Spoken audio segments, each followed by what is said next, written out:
காயத்ரி,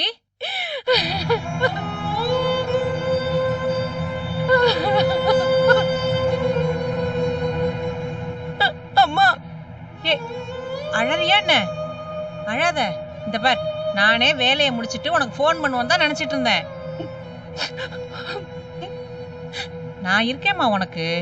உங்க அத்தையால ஒன்னும் பண்ண முடியாது, புரிஞ்சுதா? என்னடா இப்படி அம்மாவை அசிங்கப்படுத்தி அமிச்சிட்டாங்களேன்னு கவலைப்பட்டு இருக்கியா? எதுக்கு கவலைப்படுறதுன்னு புரியாமதாமா உனக்கு நான் போனே பண்ணேன். எனக்கு பயங்கர குழப்பமா இருக்குமா. ஏய், என்னாச்சு உனக்கு? ஏன் என்னென்னமோ பேசிட்டு இருக்க? உன் அத்தை என்கிட்ட தப்பா நடந்துக்கிட்டாங்களேன்னு நினைச்சிட்டு இருக்கியா? அது மட்டும் தான் காரணம்னு இருந்தா நான் உனக்கு போனே பண்ணிருக்க மாட்டேமா. 1000 இருந்தாலும் அவங்க கோபத்தை அவங்க வேற யார்கிட்ட காட்டுவாங்கன்னு சும்மாவே இருந்திருப்பேம்மா. ஆனா எனக்கு என்னவோ இது வேற மாதிரி விஷயமா தோணுதுமா. என்னடி சொல்ற? அத்தை ஏதாவது ஒண்ணு சொன்னாங்களா? சண்டை எதுவும் போட்டாங்களா என்ன? இல்லம்மா, நீ என்னை எப்படி பாத்துக்குவியோ, நீ என்கிட்ட எப்படி பேசுவியோ பழகுவியோ அப்படிதான்மா என்கிட்ட நடந்துக்கிறாங்க. ஆனா என்ன எதிரில வச்சுக்கிட்டு இன்னைக்கு உன்கிட்ட எவ்வளவு மோசமா நடந்துகிட்டாங்க. அதுதான் எனக்கு கொஞ்சம் பயமா இருக்கு. ஏன் இப்படி பண்றீங்கன்னு கேட்டா வாய மூடுறேன்னு அதே கோபத்தோட என்ன ஒரு வார்த்தை சொல்லியிருந்தா கூட எனக்கு தப்பா பட்டிருக்காதுமா. சட்டுன்னு பேச்சு மாறி என்கிட்ட மட்டும் அன்பாவே பேசுறாங்கம்மா. ஆனா உங்களுக்கு பதில் சொல்றப்ப மட்டும் வேற குரல், வேற மாடுலேஷன், வேற மாதிரியான வார்த்தை. எனக்கு இது புரியவே இல்லம்மா. ரொம்ப பயமா இருக்குமா. ஏ பைத்தியம், இவ்வளவுதானா? அப்போ உங்க அத்தைக்கு என்னதான் பிடிக்கல? உன் மேல எந்த கோபமும் இல்லைன்னு அர்த்தம். என்ன அவங்களுக்கு பிடிச்சா என்ன, பிடிக்காம போனா என்ன? நீ நல்லா இருந்தினா எனக்கு அதுவே போரும் காயத்ரி. அப்படியும் எடுத்துக்க முடியலையேம்மா. என்னம்மா இப்படிலாம் சொல்ற? இல்லம்மா, என்னமோ ஒண்ணு தப்பா இருக்குமா. அது என்னன்னு எனக்கு சரியா பிடிபட மாட்டேங்குதுமா. அத்தை என்கிட்ட அன்பாதான் இருக்காங்க, நல்லா பேசுறாங்க, நல்லா பழகுறாங்க. சொல்ல போனா வளர்மதியா அவங்க நடத்துற விதத்தை கம்பேர் பண்ணா நான் ரொம்ப கொடுத்து வச்சவன்தாம்மா சொல்வேன். அப்படின்னா? பாவமா வளர், அவளை போட்டு வறுத்து எடுக்கிறாங்க. அவ சமைச்ச சாப்பாட்டை கூட தொட மாட்டாங்களாம். எடுத்துட்டு போய் அப்படியே குப்பை தொட்டில கொட்டிட்டாங்கம்மா. என்னடி சொல்ற? ஆனா என்கிட்ட ரொம்ப அன்பா இருக்காங்கம்மா. என்ன பிரச்சனைன்னா அவங்க கோவத்தை விட அந்த அன்புல ரகசியமா விஷத்தை கலக்குறாங்களோன்னு தோணுதுமா. என்னடி சொல்ற? எனக்கு ஒண்ணும் புரியலையே. 2 விஷயம் சொல்றேம்மா. இது என்னவா இருக்கும் நீயே யோசிச்சு சொல்லுமா. அவங்க எனக்கு என்ன வேணாலும் செய்வாங்க. ஆனா நான் என் வீட்டுக்காரருக்கு எதுவுமே செய்யக்கூடாதுன்னு நினைக்கிறாங்கம்மா. இதுக்கு என்னமா அர்த்தம்? காலையில நான் அவருக்கு டிஃபன் கூட எடுத்து வைக்க விடல தெரியுமா. என்னமோ 2 வயசு குழந்தைய மடியில போட்டு சீராட்டுற மாதிரி அவர் பக்கத்திலே உட்கார்ந்துகிட்டு அவங்களே ஊட்டி விடுறாங்கம்மா. கஷ்டகாலம். மாப்பிள்ளை எப்படிமா அதெல்லாம் சகிச்சுக்கிறாரு? முழுக்க கேளு. நான் அவருக்கு பரிமாறக்கூடாது, பக்கத்துல உட்கார்ந்து பேசக்கூடாது, ஆபீஸ்க்கு போறப்போ வாசல் வரைக்கும் போய் வழி அனுப்பக்கூடாது, எதுவுமே பண்ணக்கூடாதுன்னு நினைக்கிறாங்கம்மா. அவங்களே தான் எல்லாமே செய்வாங்களாம். அது தப்பாச்சே. வயித்தெரிச்சல் தெரியுமா. ஈவினிங் அவர் வீட்டுக்கு வர்றப்ப ஒரு முழ பூ வாங்கிட்டு வந்தாருமா. அது பொறுக்கல அவங்களுக்கு. என்ன ஒரு அழுக, என்ன ஒரு ஆர்ப்பாட்டம். ஐயோ தாங்க முடியலம்மா என்னால. புள்ளையா பிறந்து இது வரைக்கும் எனக்கு இந்த மாதிரி ஒரு நாள் வாங்கி கொண்டு வந்து கொடுத்திருப்பியான்னு சட்டைய பிடிக்காத குறையா போட்டு வாட்டி எடுத்துட்டாங்கம்மா. அதோட விட்டிருந்தா கூட நான் இப்போ உனக்கு போன் பண்ணிருக்க மாட்டேன். பெருத்து போய் அவர் வாங்கிட்டு வந்த பூவை தூக்கி கடாசிட்டு நான் பாட்டுக்கு போயிட்டேம்மா. சொல்லி வச்ச மாதிரி அத்தையே வேற பூ எடுத்துட்டு வந்து என் தலையில வச்சு விடுறாங்க. இத நான் என்னன்னுமா எடுத்துக்கிறது? ஐயோ காயத்ரி, என்னடி சொல்ற? எனக்கு ரொம்ப பயமா இருக்குடி காயத்ரி. எனக்கும் தாமா. மூத்த புள்ளனா ஒரு பொசசிவ்னஸ் இருக்கதான் செய்யும். ஆனா அதுக்காக இப்படியாம்மா? பக்கத்துல உட்கார வச்சு ஊட்டி விடுறதெல்லாம் இந்த வயசுல கேவலமான விஷயம்னு தோணாதா அவங்களுக்கு? இல்லடி, நான் சந்தேகப்பட்டது சரியா போச்சு. அவங்க புள்ள மேல அவங்களுக்கு பாசம் இருந்துட்டு போட்டோம், அது இப்ப பிரச்சனை இல்ல. ஆனா உன்னை வெறுப்பேத்துறதுக்கு அத ஒரு ஆயுதமா அவங்க பயன்படுத்த நினைக்கிறாங்கன்னு நான் நினைக்கிறேன். ஏமா, அதுக்காக நான் என் வீட்டுக்காரர் பக்கமே போகாம பேசாம இருக்க முடியுமா? இவங்க எப்ப தூங்குவாங்கன்னு காத்துட்டு இருந்தேன். அதுக்கப்புறம் தான் என் வீட்டுக்காருக்கு நான் சாப்பாடு போட முடியும், 4 வார்த்தை பேச முடியும்னா எப்படிமா? நீ மாப்பிள்ளை கிட்ட இத கேட்க வேண்டியதானடி? இல்லம்மா, இப்ப இது ஒரு ப்ராப்ளமா சொல்ல வேண்டாம்னு நான் நினைக்கிறேன். ஏற்கனவே அவரு ரொம்ப மனசு உடைஞ்சு போயிருக்காரு. ஏதோ ஆண்டவன் புண்ணியத்துல அம்மா தன்னை மட்டுமாவது மன்னிச்சு ஏத்துக்கிட்டதா ஃபீல் பண்ணிட்டு இருக்காரு. இப்ப போய் உங்க அம்மா ஊட்டி விடுறது அசிங்கம், தனக்கு ஏன் பூ வாங்கி தரலன்னு கேக்குறது அநாகரிகம்னு ஒவ்வொன்னா குறை சொன்னா அவரு என்னதாம்மா தப்பா நினைப்பாரு?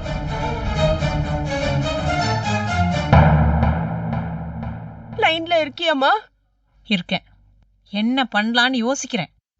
ஆனா ஒண்ணு காயத்ரி, இதெல்லாம் ஆரம்பத்திலே சரி பண்ணலன்னு வையி, இதுவே ஒரு வழக்கமா போயிடும்.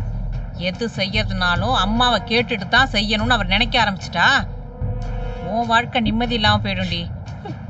புரியுதுமா. அன்னைக்கு ஒரு நாள் நம்ம வீட்டுல வச்சு நீ இந்த விஷயத்த லைட்டா எனக்கு புரிய வைக்க பார்த்த. அப்படிலாம் ஒண்ணும் இருக்காதுன்னு சொல்லிட்டு நான் எழுந்திருச்சு போயிட்டேன். இப்ப எனக்கு நீ சொன்னது எல்லாமே புரியுதுமா. முதல் புள்ளைய கல்யாணம் பண்ணிக்கிறது கொஞ்சம் டேஞ்சர் தாம்மா. ஏய், இப்ப எதுக்கு அதெல்லாம் நினைச்சு நீ பயந்துட்டு இருக்க? இந்த பார், நான் ஒரு ஐடியா சொல்றேன். மாப்பிள்ளை கிட்ட பேசி நாளைக்கே எங்கேயாவது ஹனிமூன் போறதுக்கு ஏற்பாடு பண்ண சொல்லு. ஹனிமூனா? நான் செத்தேன். வீடு இருக்கிற நிலைமையில இப்ப ஹனிமூன் போலான்னு எப்படிமா சொல்ல முடியும்? என்னடி பெரிய பொல்லாத நிலைமை? அதான் உன் மாமனாருக்கு ஒண்ணு இல்லைன்னு சொல்லிட்டாங்கல்ல, நல்லா தானே இருக்காரு. இன்னும் எவ்வளவு நாளைக்கு தான் வியாதி வியாதின்னு கொண்டாடிட்டு இருப்பாங்க? இந்த பார் காயத்ரி, உன் பிரச்சனையை நீ தான் தீர்த்துக்கிற வழியை பார்க்கணும். மாப்பிள்ளை கிட்ட பேசு, ஹனிமூன் போகணும்னு சொல்லு. இப்ப வேண்டாம் அது இதுன்னு சொன்னா கூட விடாத. நைஸா பேசி உன் வழி கொண்டு வந்து காரியத்தை சாதிக்கிற வழிய பாருடி. சரிம்மா, ஏற்பாடு பண்றேன்னே வெயி. ஹனிமூன் போய் என்னமா பண்ண முடியும்? ஐயோ பைத்தியம், உன்னை என்ன ஊர் சுத்தி பாக்கிறதுக்கா நான் ஊட்டி கொடைக்கானல் எல்லாம் போன்னு சொல்லிட்டு இருக்கேன்? ஹனிமூன் ஒரு சாக்கடி, மாப்பிள்ளையோட தனிமையில இருக்கிறதுக்கு ஒரு சந்தர்ப்பம். அப்போ நல்லா அவர் மூட பார்த்து எதமா பேசு. உங்க அம்மா இப்படிலாம் நடந்துக்கிறது எனக்கு பிடிக்கல அப்படின்னு பக்குவமா எடுத்து சொல்லு. கல்யாணம் ஆனதுக்கு அப்புறமும் அம்மா ஊட்டி விட்டு சாப்பிடறதுலாம் என்ன பழக்கம்? நினைச்சாலே அப்படியே அருவருப்பா இருக்கு. எனக்கு எப்படி இருந்திருக்கும்னு கொஞ்சம் யோசிச்சு பாரு. என் புள்ளைக்கு இட்லிக்கு நெய் தொட்டுக்க பிடிக்கும்னு சொல்லிட்டு வாயில ஒரு ஸ்பூன் நெய் விடுறாங்கம்மா. ஐயோ கருமா, அத ஏண்டி என்ன விழா வரைய விளக்கிட்டு இருக்க? ஆனா ஒண்ணு, இப்பவே இது ஒரு முடிவுக்கு கொண்டு வந்தாகணும், இல்ல உன் வாழ்க்கை ரொம்ப கஷ்டமாயிடும். புரியுதுமா, ஆனா என்ன செஞ்சா சரியாகும்னு தான் தெரியல. ஒரே ஒரு வழிதான் இருக்கு. மாப்பிள்ளைய உன் கண்ட்ரோலுக்கு நீ கொண்டு வந்து ஆகணும். அதுல ஒண்ணும் தப்பு இல்லடி காயத்ரி. நான் தான் ஏற்கனவே உங்ககிட்ட சொல்லியிருக்கேனே, புருஷன் பொண்டாட்டி 2 பேர்ல யாராவது ஒருத்தர் அசம்பந்தமா இருந்தா அடுத்தவங்க பொறுப்பை தானே எடுத்துக்கணும்னு. அப்பதான் குடும்பம் ஒழுங்கா நடக்கும்.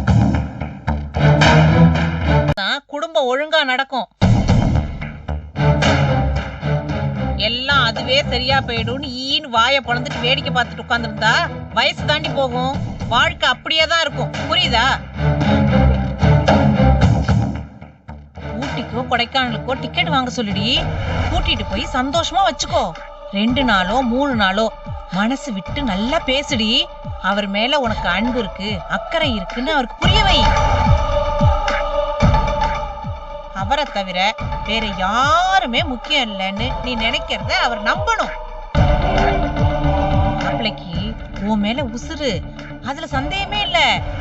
ஆனா அம்மா பிள்ளையா இருக்கிறது என்னைக்குமே ஆபத்து தாண்டி. இப்பவே அதெல்லாம் அடியோட வெட்டி விடணும். தெளிவா சொல்லிடு. முதல்ல அவர் உனக்கு புருஷன், அப்புறம்தான் மத்தவங்க எல்லாருக்கும் உறவு. ஐயோ என்ன ஐயோ? நான் எங்க அம்மாவுக்கு முதல்ல பொண்ணு, அதுக்கப்புறம் தான் உங்களுக்கு பொண்டாட்டின்னு சொன்னா அவர் ஒத்துப்பாராடி? அதே மாதிரிதான் இதுவும். நீ பேசு காயத்ரி. உங்க அம்மா மேல எனக்கு மதிப்பு மரியாதை எல்லாம் இருக்கு. கடைசி வரைக்கும் நான் அவங்களை நல்லா பாத்துக்குவேன். ஆனா நீங்க உங்க அம்மா எதிர்க்க என்னை எதுக்கும் விட்டு கொடுக்க கூடாது. அப்படி இருந்தா தான் இதெல்லாம் நடக்கும்னு சொல்லிடு.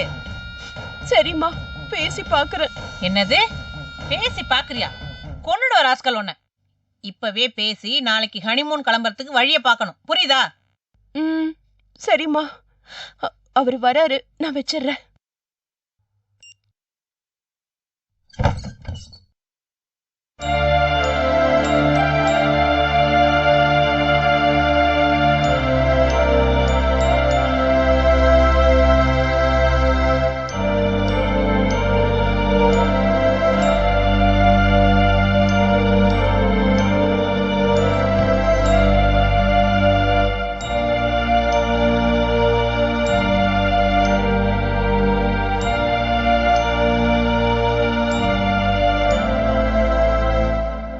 காயத்ரி, சாரி காயத்ரி. அம்மா அப்படி நடந்துப்பாங்கன்னு நான் கொஞ்சம் கூட எதிர்பார்க்கல. எனக்கு எப்படி ஷாக்கிங்கா இருந்துச்சு தெரியுமா? அதான் உங்க பின்னாடியே புடவையை புடிச்சுக்கிட்டு வாசலுக்கு போனீங்களே, அப்படியே போக வேண்டியதானே? எதுக்கு இப்ப இங்க வந்தீங்க? ஓ, இதுக்கு உங்க அம்மா கிட்ட பெர்மிஷன் வாங்கிருக்கீங்களா? நீ அப்படி பேசுற? என் நிலைமை தெரிஞ்சும் நீ இப்படி சொன்னினா நான் என்ன பண்ணுவேன்? சத்தியமா சொல்றேன், காலையில அம்மா தேவையில்லாம ஊட்டி விட்டு தொடச்சு விட்டு என்னத்த சொல்றது, வேணும்னே அப்படி பண்ணிட்டாங்க தெரியுமா? அம்மாவுக்கு அன்பு உண்டுதான், அதை ஏன் இப்படி காட்டுறாங்கன்னு தான் எனக்கு புரியல. எனக்கு புரிஞ்சிடுச்சுங்க. உங்களுக்கு நான் எதுவுமே செய்யக்கூடாதுன்னு அவங்க நினைக்கிறாங்க. அதே மாதிரி எனக்கு நீங்க என்ன செஞ்சாலும் அது அவங்களுக்கு பிடிக்கலைங்க. அதுக்காக ஒண்ணுமே பண்ணாம இருக்க முடியுமா? ஆசை ஆசையா 8 மாசம் வெயிட் பண்ணி உன்னை கல்யாணம் பண்ணிருக்கேன். அதை எப்படி ஈஸியா விட்டுருவேன்? அதெல்லாம் முடியாது. இந்த பாரு, இதெல்லாம் இன்னும் கொஞ்ச நாள் தான். அதுக்கப்புறம் அதுக்கப்புறம் என்னங்க பண்ண போறீங்க? நீங்க செய்யறது தப்புன்னு எடுத்து சொல்வீங்களா? நீங்க சொன்னதும் உங்க அம்மா சரின்னு ஏத்துக்குவாங்கன்னு நினைக்கிறீங்களா? இல்ல காயத்ரி, நான் எனக்கு என்ன சொல்றேனே தெரியல. அம்மா பண்ணது நிச்சயமா தப்புதான். அதுக்காக நான் உன்கிட்ட மன்னிப்பு கேட்டுக்கிறேன். ஆனா அதுக்காக நீ என்னை முறைச்சுக்கிட்டு இருந்தீனா நான் அழுதுருவேன். நான் கோச்சுக்கலீங்க. உங்க மேலயோ உங்க அம்மா மேலயோ நிச்சயமா எனக்கு கோபம் இல்ல. ஆனா பயமா இருக்குங்க. இதெல்லாம் ஒரு நாளோட சரின்னு கண்டுக்காம விட்டுடுவேன். ஆனா உங்க அம்மாவோட குணமே இதுதான், இப்படிதான் எப்பவும் இருப்பாங்கன்னா நிச்சயமா ரொம்ப கஷ்டப்படுவோம்னு தோணுதுங்க. ஐயோ, ஏன் காயத்ரி என்ன இப்படி பயமுறுத்துற? இங்க பாரு, நம்ம தீவிரமா சாமியை வேண்டிக்கலாம். என்ன சாமி, எங்க அம்மாவுக்கு நல்ல புத்தி கொடு, எப்படியாவது எங்க அம்மா மனச மாத்து, இப்படி எல்லாம் டெய்லி போட்டிக்கு புள்ள பெத்துக்க நினைக்காம ராமா கிருஷ்ணான்னு அவங்கள டைவர்ட் பண்ணிருந்து கேட்போம். சாமி செய்யாது. சாமி செய்யறதெல்லாம் இருக்கட்டுங்க. முதல்ல நான் ஒன்னு கேக்குறேன், அதையாவது நீங்க செய்றீங்களான்னு பாக்கலாம். என்ன வேணும்னு கேளு. இப்பவே செய்றேன். அப்படியா? அப்ப நாளைக்கு ஈவினிங் நம்ம ஏதாவது ஒரு ஊருக்கு ஹனிமூன் போகணும். அதுக்கு ஏற்பாடு பண்ணுங்க பாப்போம். ஹனிமூன்? வாவ், என்ன பொண்டாட்டிடி நீ? நீ இத உனக்காவா கேக்குற? நமக்காக கேக்குற காயத்ரி? நம்ம சந்தோஷத்துக்காக, நம்ம ஜாலிக்காக தானே கேக்குற. இத போய் மாட்டேன்னு சொல்லுவனா? சொல்லிட்டேல, கவலை விடு. நாளைக்கு நம்ம ஹனிமூன் கிளம்புறது கன்ஃபார்ம். நாளைக்கு நான் ஆபீஸ் போனதும் லீவு சொல்றேன், டிக்கெட்டுக்கு அரேஞ்ச் பண்றேன், தங்குறதுக்கு ஹோட்டலும் புக் பண்றேன். எல்லாத்தையும் ரெடி பண்ணிட்டு உனக்கு கால் பண்றேன். ஓகேவா? வேண்டாம், வார்த்தையை விடாதீங்க. யோசிச்சு நிதானமாவே சொல்லுங்க, ஒண்ணும் தப்பு இல்ல. பாத்தியா, இதானே வேணாங்கிறது. ஹனிமூனை போய் எந்த மடையனாவது வேணான்னு சொல்லுவானா? ஆனா இந்த மடையனோட அம்மா அதுக்கு ஒத்துக்கணுங்கிறது தான் ஒரு முக்கியமான மேட்டர். அம்மா? ஆமால. ஆல்ரைட் காயத்ரி, அம்மாவை நான் கரெக்ட் பண்றேன். பட் நாம ஹனிமூன் போறது கன்ஃபார்ம். எப்படி கரெக்ட் பண்ண போறீங்க? பாத்தீங்கல்ல, இன்னைக்கு ஒரு முழம் பூ வாங்கிட்டு வந்ததுக்கு என்ன கூத்தடிச்சிட்டாங்கன்னு. வெளியில சொல்லிக்கலனாலும் எனக்கு எவ்வளவு வேதனையா இருந்திருக்கும்னு யோசிச்சு பாருங்க. சி, இதுக்கு ஒரு முழம் கைத்துல தொங்கி இருக்கலாம். வேணாம் காயத்ரி, அப்படி எல்லாம் சொல்லாத. அம்மா ஏன் அப்படி நடந்துக்கிட்டாங்கன்னு எனக்கே புரியல. நிச்சயமா தப்புன்னு புரியுது. ஆனா எடுத்து சொன்னா கண்டிப்பா அதுக்கும் ஒரு ஒப்பாரி வைக்க ஆரம்பிச்சிருவாங்க. வேண்டாங்க, என்னால உங்களுக்கும் உங்க அம்மாவுக்கும் நடுவுல எந்த பிரச்சனையும் வர வேண்டாம். ஐயோ, அதெல்லாம் வராது காயத்ரி. நான் உனக்கு எப்படி சொல்லி புரிய வைப்பேன்? சரி விடு, நாளைக்கு நாம ஹனிமூன் போறோம். எங்க அம்மாவை இதுக்கு ஒத்துக்க வைக்க வேண்டியது என் பொறுப்பு. கவலைப்படாம நிம்மதியா இரு. நீ படுத்து தூங்கு. படு காயத்ரி.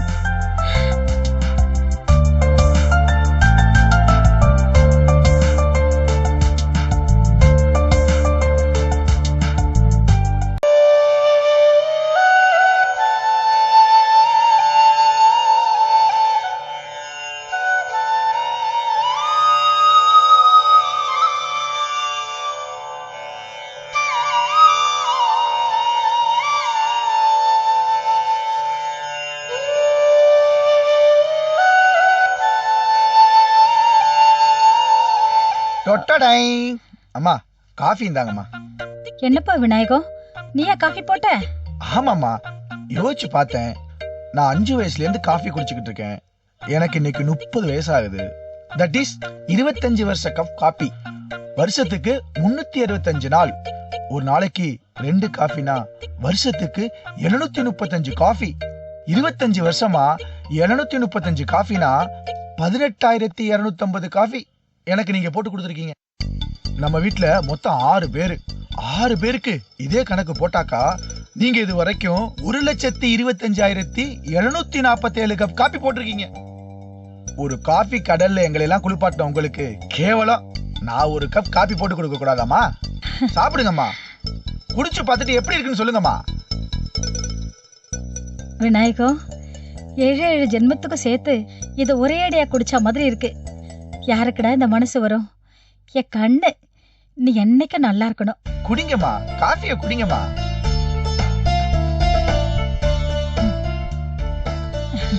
ரொம்ப அருமையா இருக்குடா. காஃபின்னா இப்படிதான் இருக்கணும்னு உனக்கு எப்படிப்பா தெரியும்? என்னம்மா அது, இத்தனை வருஷமா உங்க கை வாசனைக்கு பழகி வந்தவன்தானம்மா. எனக்கு தெரிஞ்ச எல்லாமே உங்கள்ட்ட இருந்து வந்ததுதானம்மா. விநாயகம், அம்மா இதுக்கே இப்படி அசந்திட்டீங்கன்னா எப்படி? நான் ஒரு முடிவு பண்ணிட்டேம்மா. இனிமே வீக்லி ஒன்ஸ் உங்களை உட்கார வச்சு நானே என் கையால சமைச்சு போட போறேம்மா. உங்களுக்கு என்னெல்லாம் பிடிக்குமோ அதை பார்த்து பார்த்து செய்ய போறேம்மா. இவ்வளவுதான் விநாயகம், நீ செய்ய கூட வேணாப்பா. இந்த வார்த்தை இருக்கு பாரு, இது போதும்டா எனக்கு. ஏ ராசா, நீ நல்லா இருக்கணும்டா. சரி, இந்த காஃபியை குடிச்சிட்டு நான் வாச தெளிச்சு கோலம் போட்டு வந்துடுறேன்.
விநாயகம், என்னால நம்பவே முடியலப்பா. என் புள்ள விநாயகமா இது? எப்படிப்பா, எப்படி உனக்கு இவ்வளவு பெரிய பொறுப்பு வந்திருக்கு? இந்த வீட்டுல இப்படி எல்லாம் செய்யணும்னு யாருக்குமே தோணாதே. 8 மணி ஆனாலும் எந்திரிக்காத ஜென்மங்களாச்சு இதெல்லாம். அதுதான் என்னை யோசிக்க வச்சுச்சு. இத்தனை வருஷத்துல ஒரு நாளாச்சும் நீங்க எப்ப படுக்கிறீங்கன்னு நான் பாத்திருக்கேனா? இல்ல. எல்லாரும் தூங்குனதுக்கு அப்புறம் தான் நீங்க வேலையை முடிச்சிட்டு படுக்கவே போறீங்க. அதே மாதிரி நீங்க எப்ப எந்திரிக்கிறீங்கன்னு எங்களுக்கு தெரியாது. நாங்கெல்லாம் எந்திரிச்சு வர்றப்ப காஃபி போட்டு ரெடியா வச்சிருப்பீங்க. உங்களுக்கு மட்டும் என்னமா தலையெழுத்து? எங்களுக்கெல்லாம் ஆயுசு பூரா உழைச்சு கொட்டிக்கிட்டே இருக்கீங்க. உங்களுக்கு நான் ஏதாவது செய்ய வேணாமா? அதான் டோட்டலா என்ன நான் மாத்திக்கிட்டேன். இனிமே விநாயகம் உங்க புள்ள. நீங்க எப்படி இருப்பீங்களோ அப்படிதான் நான் இருப்பேன். எனக்கு அழுகையே வந்துடும் போல இருக்கு விநாயகம். விநாயகம், நீ 100 வயசு வரைக்கும் நல்லா இருக்கணும்ப்பா. பாரு பாரு, என் உடம்பெல்லாம் பாரு அப்படியே சிலுத்து போயிடுச்சு. உனக்கு பொண்டாட்டின்னு ஒருத்தி வந்திருக்காளே, நேரம் எந்திரிச்சு வந்திருக்க வேணாவா? தூங்குறா பாரு, தின்ன தூங்கி மாதிரி. விடுங்கம்மா, இந்த காலத்து பொண்ணுங்களே அப்படித்தான். உங்கள மாதிரி எல்லாம் யாராலமா இருக்க முடியும்? ஆ?